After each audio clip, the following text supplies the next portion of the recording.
How's everyone doing today? Welcome back to On The Ball. Welcome back to another round of Premier League predictions. And let's get straight into it with the scores on the doors. 277 to 275 in my favour for the first time in a while. And the way the scoring works, it's 5 points for a completely correct scoreline, 1 point for a correct result. And the star man, once you pick that man, you can't pick them again for the rest of the season. 5 points for a goal, 2 points for an assist. And let's start off at Goodison Park. Everton against Tottenham. Sim's gone for 1-1.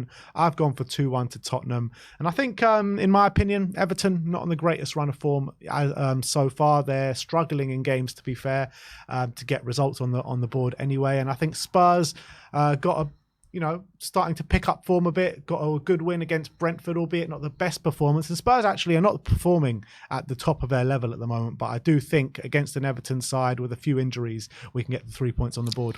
Yeah, I think Everton and Goodison Park is going to be a really tough affair for Spurs. They're so aggressive, they're so strong from set pieces. They've been playing a back five recently as well, and I think that's going to be really tough for Spurs to break down. Ange also insinuated there's going to be a few changes for Tottenham in this game, so whether those changes affect their kind of rhythm going forward, I can see it being really difficult for Spurs to break them down. I don't think they'll lose, but I feel they are going to struggle to win here. And away from home, I think it's 1 win in 5 for Tottenham. So I'm going to go for a draw here, unfortunately. So 1 win in 5 at home for Everton, which is interesting. But let's go to Brighton against Crystal Palace, the M62 or whatever M it is derby, the most ridiculous derby in the Premier League, to be honest. But Sim's gone for 3-2 to Brighton. Yeah, I do think it's going to be an entertaining game. We know how Palace like to play. They obviously rely very heavily on Elisa and Eze, and I think Eze is a big doubt for this game. But if they both play, I can see them really threatening Brighton in between the lines and getting a lot of joy. But I do think Brighton are going to be well up for this. They're going to need a response after getting battered at home to Luton, and there's no better way than having a home game against a rival to get back on track. And I do think they're going to bring their A game to this one, and I think they're going to come out on top. So I've gone for 3-2. Yeah, it was an embarrassing defeat away at Luton. That's damn right. But in this game, there is rarely a winner, to be honest. Brighton did win 1-0 last year, but that was kind of more of an exception to the rule. And this game usually does end up in a draw. Both these teams not really playing well at the moment. Crystal Palace do have that star quality with Michael Elise and Eberechi. Eze could be out for this game. He is a doubt going into it, but I'm going to bank on the fact that he is going to play. And if he does play, I can see those two really hurting Brighton. But Brighton do have their own firepower going the other way. I got a feeling that De Zerbi might change it up a little bit this weekend with Evan Ferguson coming back into the team or something along those lines. So I can see again, I can see an exciting game of football, but I couldn't really split the sides in a very tense derby. So I've gone for 2-2. Let's go to Burnley against Fulham. Sim's gone for 2-1 to Fulham. I've gone for 1-1. Both these sides not really on the greatest form at the moment. I think Burnley just need to stop the rot of the consecutive defeats at the moment. And I think they will do that at home in front of their own fans at Turf Moor, which sometimes they can make it a bit of a hard place to go to. But Fulham as well, I think after going out the 2 cup competitions, I feel like their season might turn into a bit of a whimper now.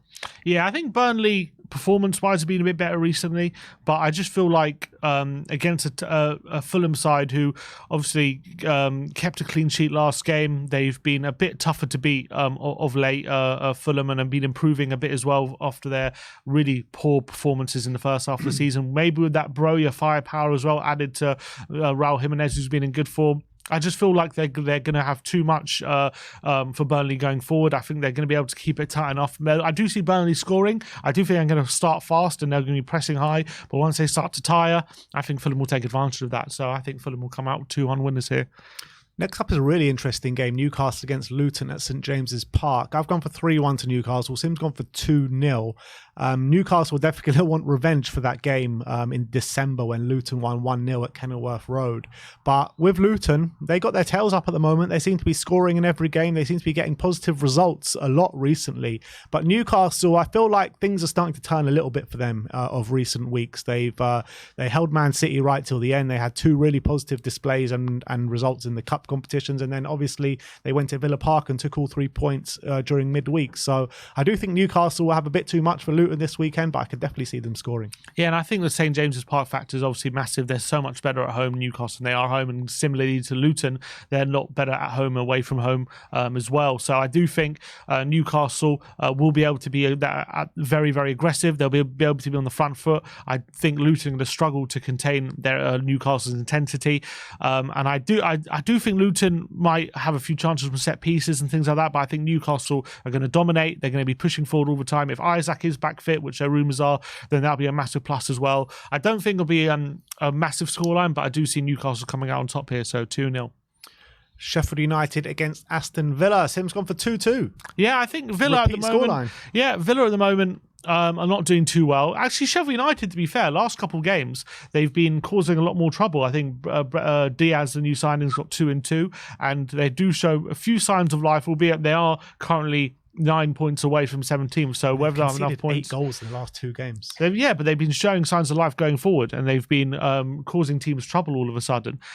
So I do see a Villa side who aren't that great away from home, to be honest, causing them a lot of trouble, and they're not in the best of form. Villa, though, I think their quality will have too much for Sheffield United in terms of going forward. I do see them opening up Sheffield United, although Sheffield United at home, they can be on their day very difficult to play against. I do see times Villa getting a bit frustrated.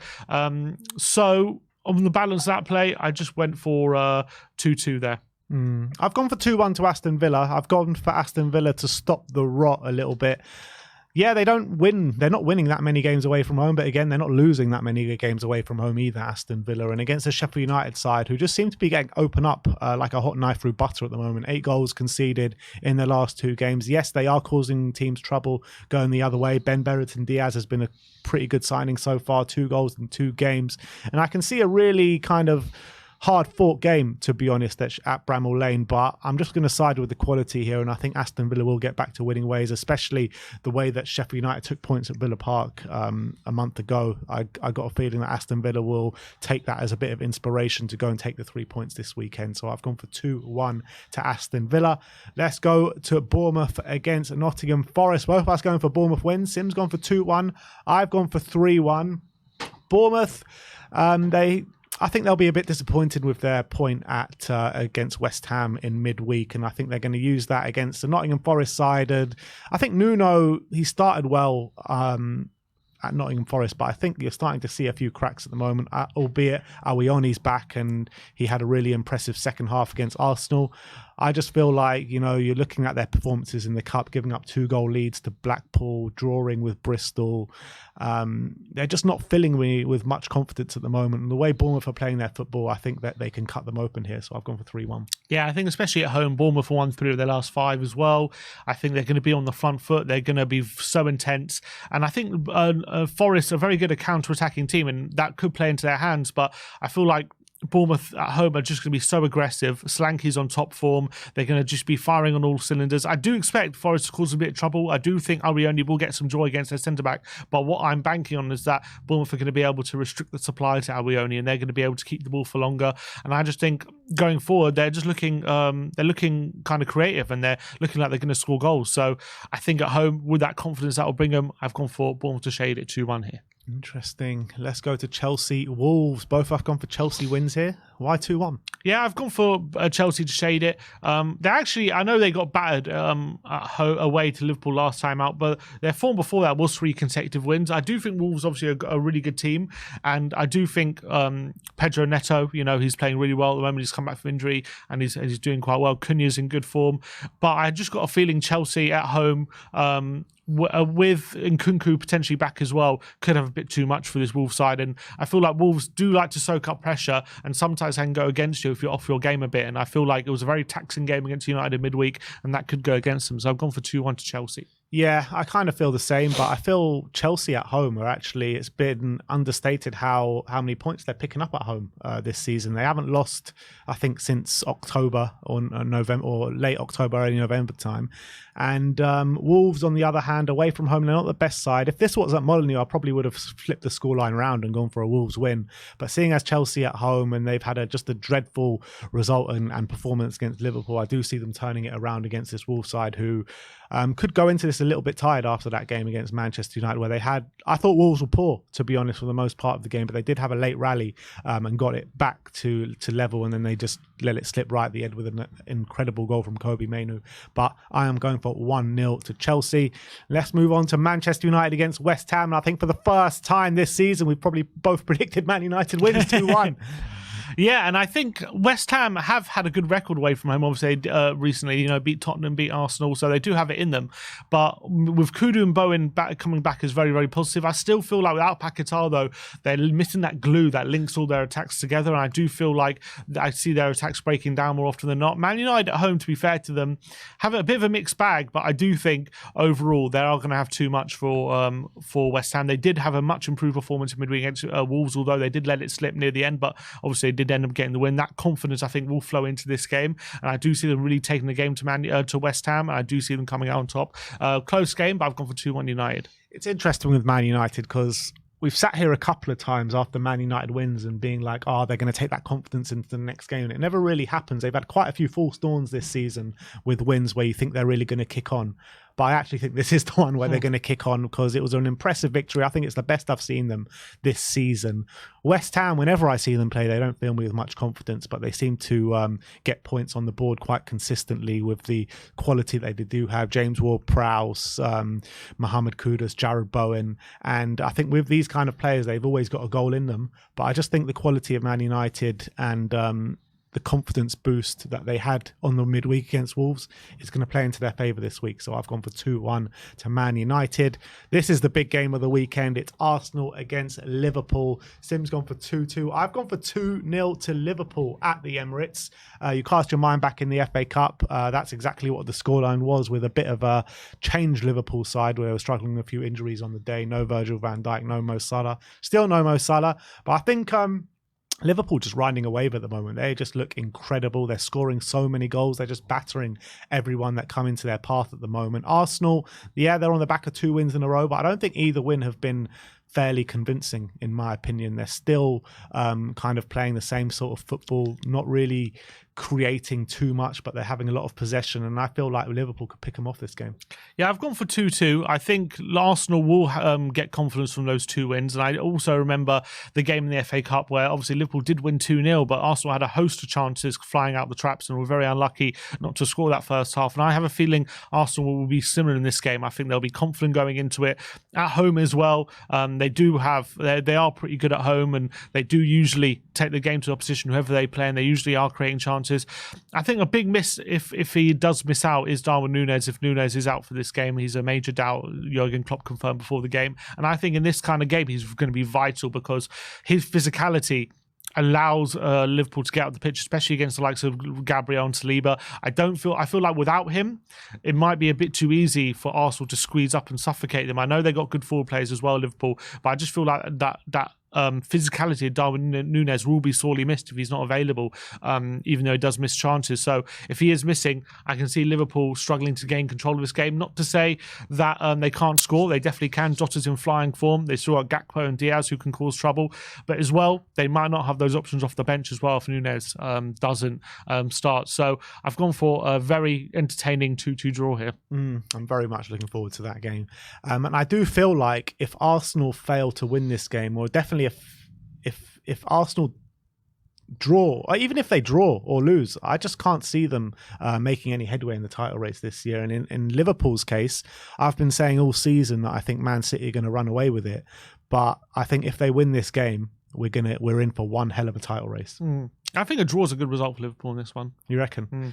Brentford against Manchester City in the last game. No, not the last game. One more game after this, but we've both gone for Man City wins. I've gone for 3-1. Sim's gone for 1-0. Yeah, I think it's going to be a really close game because I think the GTEC Stadium is a small pitch, restricted space. The way Brentford like to play, 3 at the back, 3 defensive midfielders as well, 2 up top looking to explore that space and let Man City leave behind. I can see City getting very frustrated in this game, but with the new look City with their back four, very aggressive back line now. Ake and Walker and Gvardiol and Akanji. I do think they should have enough just about to keep Tony quiet. But I also think that Brentford are really going to be up for this game. They seem to have a new lease of life since Tony's come back into the team. They seem to have this new energy about them. So I do see them being super aggressive at home as well, having confidence to keep Man City at bay and be very intense about them. So I think it's going to be a tight game, but I just think City will come up with a moment of magic and win without the odd goal. So 1-0. Yeah, I disagree. I think it's going to be a battering, to be honest, for Man City at the hands of Brentford. It is the last game of the weekend, by the way. This is Monday Night Football, but I think Erling Haaland most likely to return this game with Kevin De Bruyne there as well, and the host of talent that they do have on the pitch, as well as the way they're playing at the moment. They're a bit of a steam train. They're just winning game by game by game by game, scoring quite a few goals as well. So I see Man City having a really convincing victory here at 3-1 to City at the Brentford Community Stadium. But let's move on to the star man. Sim's gone for Anthony Gordon. Yeah, home to Luton. Isaac being a bit of a doubt, so there's a chance he plays up front. But if Isaac is fit, he's going to start anywhere on the left-hand side. He's been in good form lately, Anthony Gordon. And I think Luton at home, he'll see it as a good opportunity to get himself on the score sheet. So I've gone for him. Yeah, I've gone for big Dom Solanke. Obviously, he's had an unbelievable season so far at home to Nottingham Forest this weekend. Forest seemed to be struggling to keep goals out of the back. They conceded 4 goals over the course of 2 games against Blackpool, conceded 2 against Arsenal, and I think they conceded 3 the game before that as well. I can't remember who it was against. So I think with the way that Bournemouth play their football, they'll create a lot of chances, and Solanke will be there to finish them off. So I've gone for Solanke. Sim has gone for Anthony Gordon.